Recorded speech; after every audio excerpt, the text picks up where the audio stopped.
My name is Rachel, and if someone had told me 5 years ago that my marriage would turn into a nightmare, I would have laughed. Back then, I had just married Michael, a charming, confident guy from Chicago. He worked at a big IT company, and I taught literature at the local school. We lived in a small house in the suburbs, and it felt like the future was wide open. A year after the wedding, we started talking about kids. Or rather, I did. I had always dreamed of having a big family.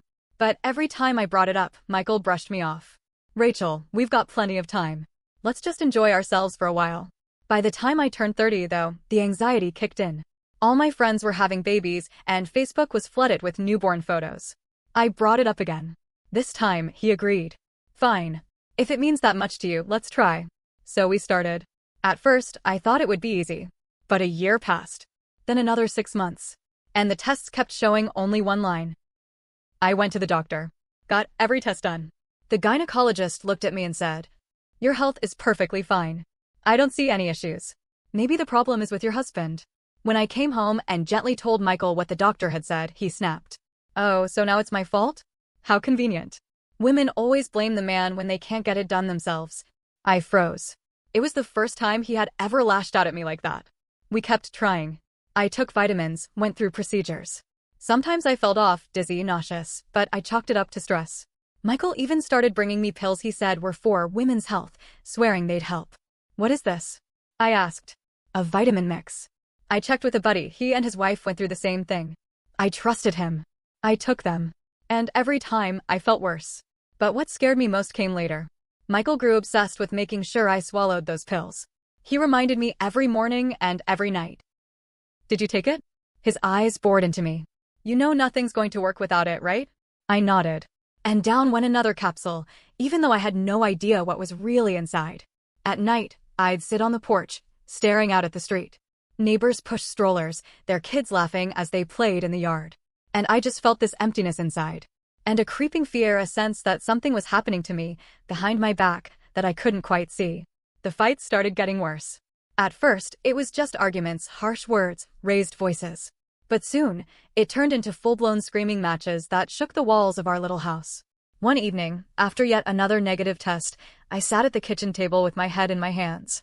Michael stormed in, slamming the door so hard the frame rattled. "Rachel, this is ridiculous. How long are we going to keep doing this?" he shouted. I looked up, exhausted. "I'm doing everything I can, Michael. The vitamins, the treatments, what else do you want me to do?" He pounded his fist on the table, making my glass of water tip over. "What I want is for you to stop blaming me every time something doesn't work. You think I don't feel the pressure? You think I don't want kids?" I stood up, trembling. "Then why do you keep shutting down every conversation about it? Why do you act like this is my fault?" His face darkened, eyes narrowing into slits. "Because you make it feel like it's all on me. Like I'm the broken one." I tried to steady my voice. "The doctor said I'm fine. She suggested maybe you should get checked too." His voice exploded, echoing off the walls. "Over my dead body. I don't need anyone poking around in my business. You're the one who can't do this right." Tears stung my eyes. "Do this right? Michael, this isn't a project at your company. This is our life. Our family." He glared at me, his chest rising and falling like he'd just run a marathon. For a moment, I thought he might throw something. Instead, he pointed at me, his voice low and venomous. "You better watch yourself, Rachel. Don't push me. You want kids so badly? Maybe you should think about what you're doing wrong before pointing fingers at me." I stood frozen, my hands gripping the back of the chair so hard my knuckles turned white. It felt like the man I had married, the man I once loved, had vanished. And in his place was a stranger, someone I didn't recognize, someone who terrified me. That night, I lay in bed beside him, staring at the ceiling while he scrolled through his phone as if nothing had happened. My body was there, but my mind kept screaming, "This isn't love. This is control. And something about it is very, very wrong." The truth came out in the most unexpected way. One afternoon, I met my friend Sarah for coffee. She worked as a nurse at a local clinic, and when I casually mentioned the vitamins Michael had been giving me, her face darkened. "Rachel, bring me the bottle," she said immediately. That evening, I dug through the kitchen cabinet and slipped one of the pill bottles into my purse. The next day, Sarah took one look at the label and her jaw tightened. "These aren't vitamins. Do you know what this is? It's a medication that suppresses fertility. Michael's been giving you birth control under another name." My blood went cold. My hands shook as I clutched the bottle. No, he said it was to help me. He swore it was from a coworker. Sarah's voice was sharp, almost angry. Rachel, he's been lying to you. He never intended for you to get pregnant. That night, I confronted him. My heart raced as I held the bottle in my hand. What is this, Michael? He glanced at it, shrugged, and tried to walk past me. You wouldn't understand. I blocked his way. You've been poisoning me. You've been making me sick, and all this time I thought it was my fault. He snapped, his voice rising like thunder. Fine. Yes, I gave them to you. You think I want kids? You think I want to ruin my life with screaming brats and responsibilities? My knees nearly buckled. You lied to me. All this time, you made me believe something was wrong with me. His face twisted with rage. You should be thanking me. Without me, you'd be nothing. I gave you this life, this house. And you dare to accuse me? My vision blurred with tears. I grabbed my coat and ran out the door, down the street, into the freezing night air. My feet carried me to Sarah's house, where I collapsed in her arms, sobbing uncontrollably. The next morning, Sarah insisted we go to the police. She helped me file a report and gave a statement about the pills. The officers listened carefully, then nodded. This will go to court, one of them said. But you need to prepare yourself. It's going to be a fight. And so it began. The marriage I once thought was built on love turned into a battlefield. Michael lawyered up, denied everything, tried to paint me as unstable. But I had Sarah, the medical reports, and the pills themselves. For the first time in years, I felt a spark of something I thought I had lost: hope. The courthouse smelled faintly of paper and disinfectant. My hands shook as I clutched the folder with Sarah's statement and the lab results. Michael sat across the room with his attorney, looking calm, collected, as if none of this could touch him. When the judge called the session to order, his lawyer stood first. Your Honor, this entire case is built on exaggerations and paranoia. My client's wife is simply unstable, overwhelmed by her inability to conceive. She's making wild accusations to cover her own failures. I wanted to scream, but I forced myself to stay composed. My attorney gave me a reassuring nod before standing. Your Honor, the evidence will show that Michael deliberately administered medication to suppress his wife's fertility without her knowledge. We have the pills, the prescription records, and a medical professional's testimony. Michael leaned back in his chair, smirking, as if confident it would all collapse. When it was my turn to speak, my voice shook, but I forced every word out.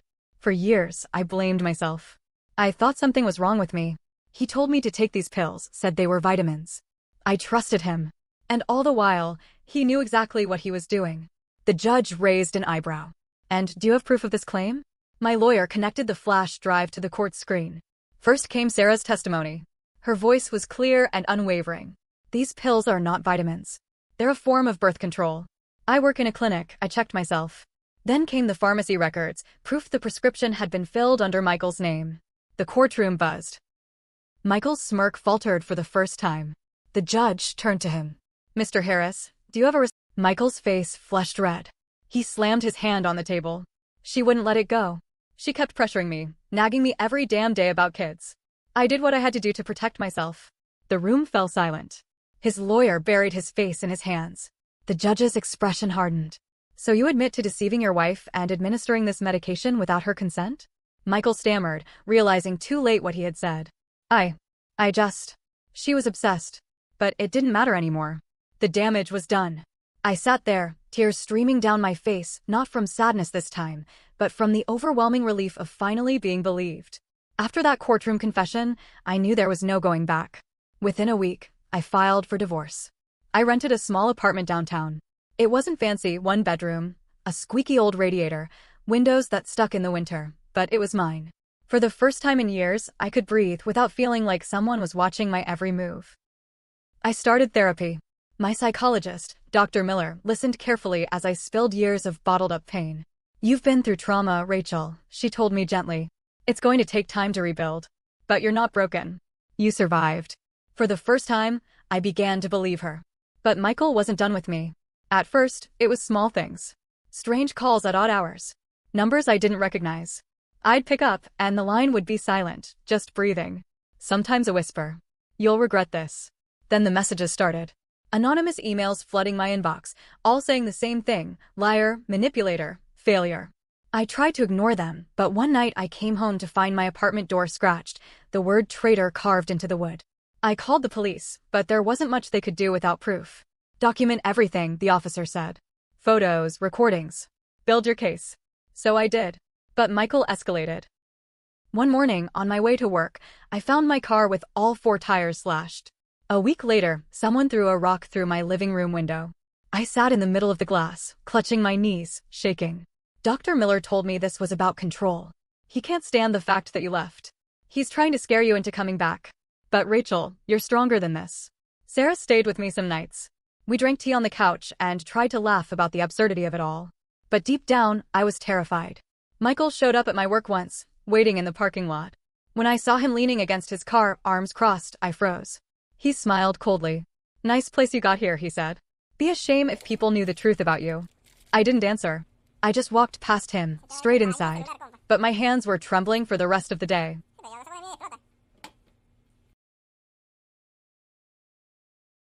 Still, piece by piece, I rebuilt.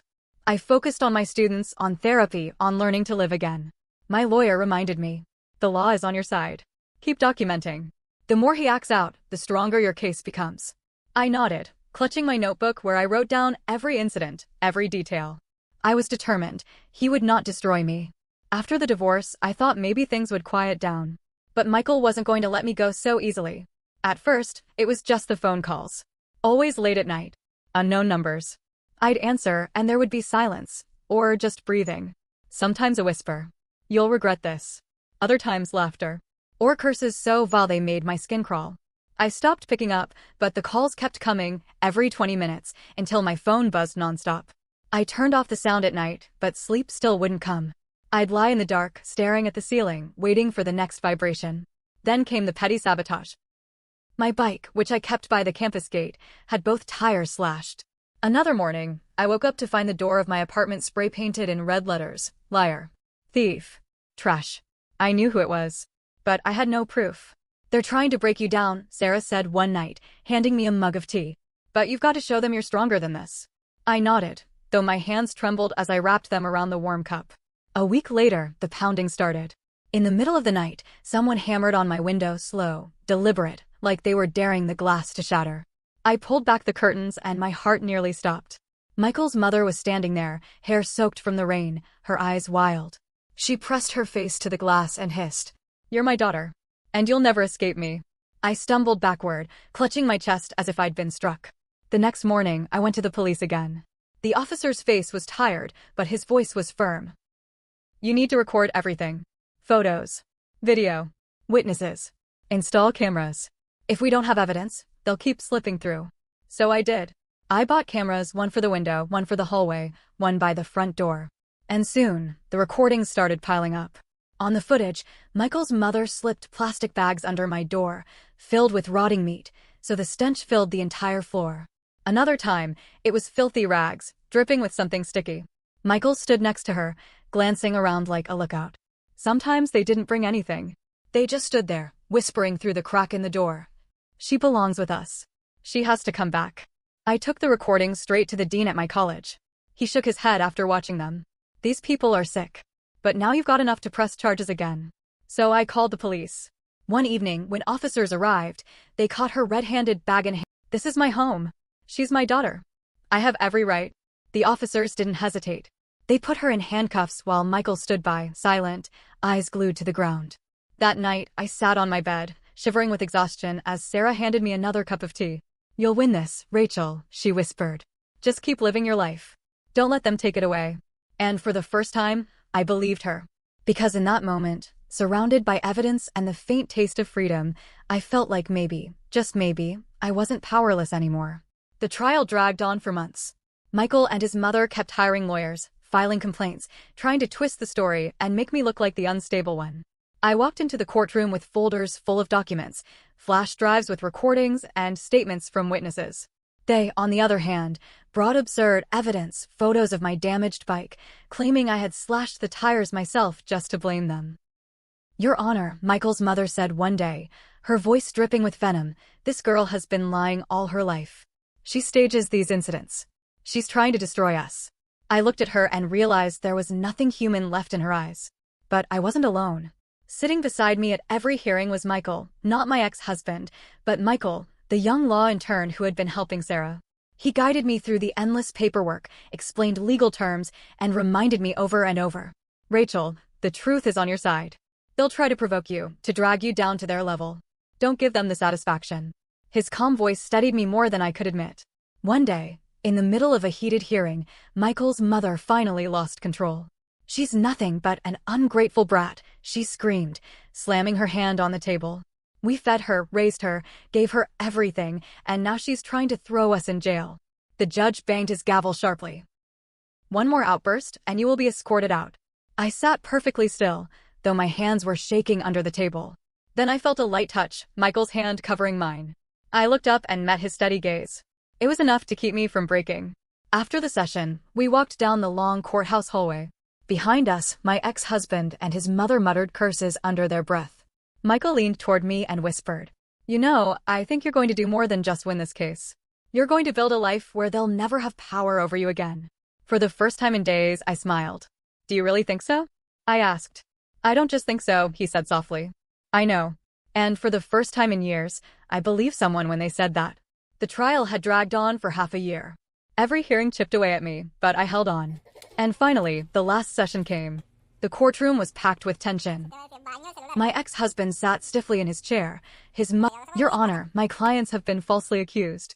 This woman is manipulative, unstable, and is only seeking to tarnish their reputation." I rose, holding the flash drive in my hand. My lawyer connected it to the court screen. The footage played, Michael slashing my tires, his mother slipping bags of rotting meat under my door, their voices whispering through the crack, "She'll never escape us. She belongs with us."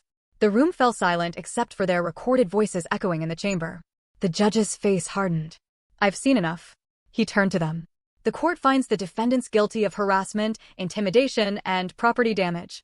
You are ordered to pay full restitution and compensation." My ex-husband's face turned chalk white. His mother let out a guttural cry, pounding the table as though she could undo the verdict with her fists. "She betrayed us. She destroyed this family." The judge banged the gavel. "Order." I sat frozen for a moment, then felt tears streaming down my face. But this time they weren't from fear or despair. They were from relief. Michael, the intern who had stood by me through every hearing, leaned closer and whispered, "It's over." When I stepped outside, the cold air hit my face like a baptism. My ex and his mother were behind me, shouting insults, promising revenge. But for the first time, their words didn't matter. I turned to them, looked straight into my ex-mother-in-law's furious eyes, and said quietly, "You were right about one thing. Without you, I'm nobody. And that's exactly my freedom." I walked away, my chest light, the sky brighter than it had ever seemed. Michael caught up to me and handed me a paper cup of coffee. "Victory tastes a little bitter," he said with a smile. "But trust me, it's worth it." I laughed through my tears, a laugh that felt like sunlight after years of storm. For the first time, I knew I had truly won. The apartment I rented was small, but it felt like a castle to me. One bedroom, creaky wooden floors, and sunlight streaming through the windows every morning.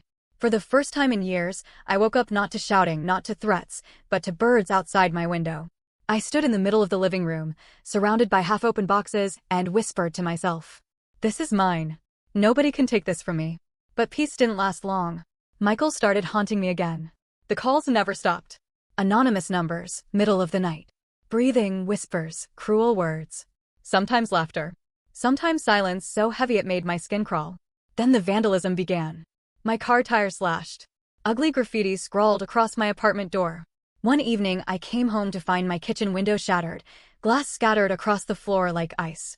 I went to the police, shaking, photos clutched in my hands. The officer listened, but could only sigh. So I did.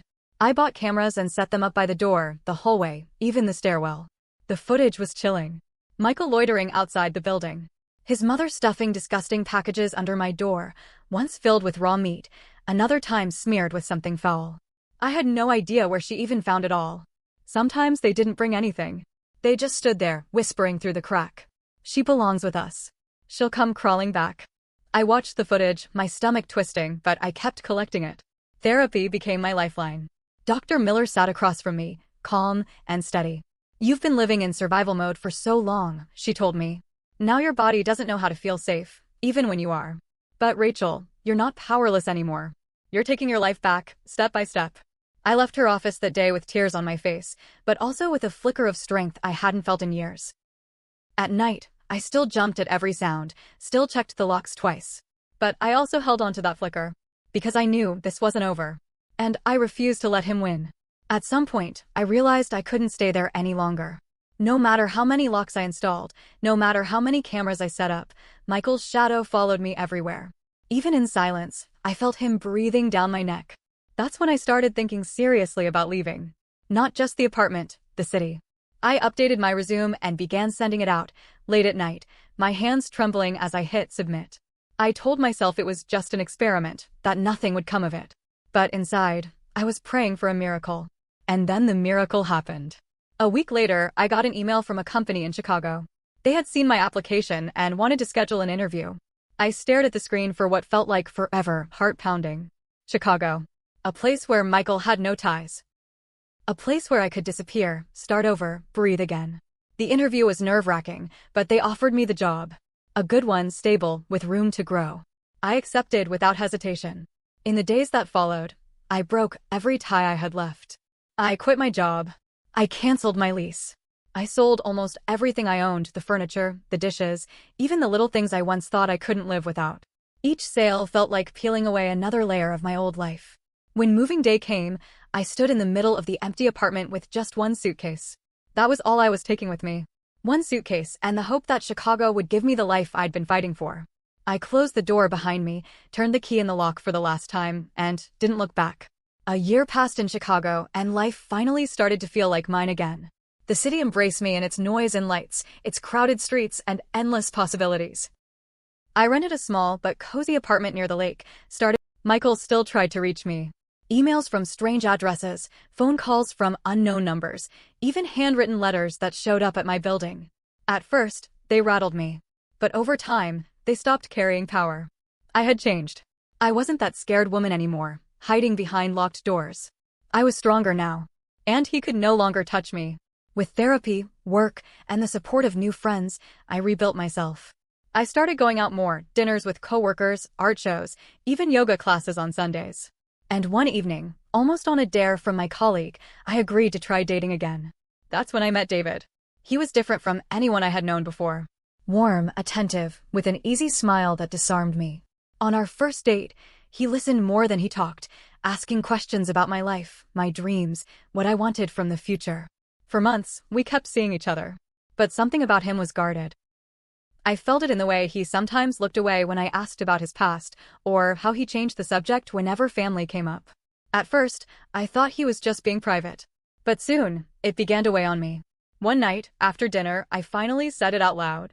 David, I like you. More than I expected. But I can't keep doing this if you keep holding something back from me. His face grew serious. He leaned back in his chair, exhaled slowly, and for a long moment, I thought he was going to walk away. But then he said quietly, "There's something you need to know. I have a daughter." The words hung in the air like thunder. My first reaction was silence. He went on quickly, his voice breaking. "Her name is Lily. She's 6. Her mother left us when she was just a baby and never came back. I've been raising her alone ever since. I didn't tell you because I thought you'd leave, just like the others did." I felt tears sting my eyes. After everything I'd been through. All the years of wanting a family, all the pain of being denied it, here was a man terrified of being rejected because he already had one. "David," I whispered, my voice trembling, "you don't need to hide her from me. I don't see your daughter as an obstacle. I'd like to meet her." His eyes filled with tears. For the first time since I'd known him, I saw his defenses crumble. I don't know what to say," he choked out. I reached across the table, took his hand, and finally let my own tears fall. "Then don't say anything. Just let me be here. For both of you." And in that moment, it felt like two broken pieces of different lives had finally found where they belonged. Meeting Lily was the moment that changed everything.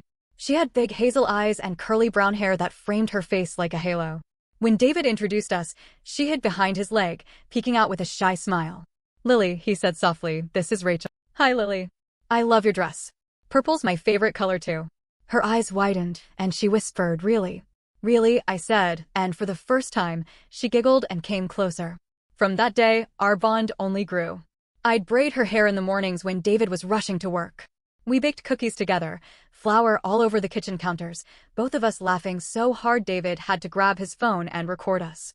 At night, when David was too tired, I'd read her bedtime stories, and she'd always ask me to do the voices. 6 months into our relationship, everything felt different. Stronger. Deeper. David invited me over for dinner at his parents' house, and to my surprise, they welcomed me warmly. His mom hugged me as if I had always been part of the family. His dad asked about my job, my hobbies, and treated me with genuine kindness I wasn't used to. One night, after we'd tucked Lily in, David took me out to the porch. The air was cool, the stars sharp against the sky. He pulled a small box from his pocket, and my heart skipped. "Rachel," he said, his voice steady but his hands trembling, "I've watched you not only change my life, but Lily's too. I never thought I'd find someone who could love her the way you do. You are our missing piece. Will you marry me?" I burst into tears before I even said the words. "Yes," I whispered, then louder, "yes." He slid the ring onto my finger, and I felt his hands shake as much as mine. We kissed, holding onto each other as though nothing could break us. Months later, I discovered I was pregnant. I remember standing in the bathroom, staring at the test, shaking. For a moment, fear rose up, memories of what I had been through before. But then I thought of David's smile, Lily's laugh, and I knew this was different. This was safe. That night, when I told David, he lifted me off the ground, laughing and crying at the same time. "We're going to be a family," he whispered against my hair. But the moment that broke me completely came from Lily. One evening, she climbed into my lap, her small hands clutching my sweater. She looked up at me with those big hazel eyes and whispered, "Rachel, can I call you Mom?" My breath caught in my throat. Tears spilled instantly. I hugged her tightly, kissed the top of her head, and whispered back, "Of course, sweetheart. I'd be honored." David stood in the doorway, his eyes full of tears. And at that moment, I knew, after years of pain and betrayal, I finally had everything I ever dreamed of. A family. A home. A future filled with love.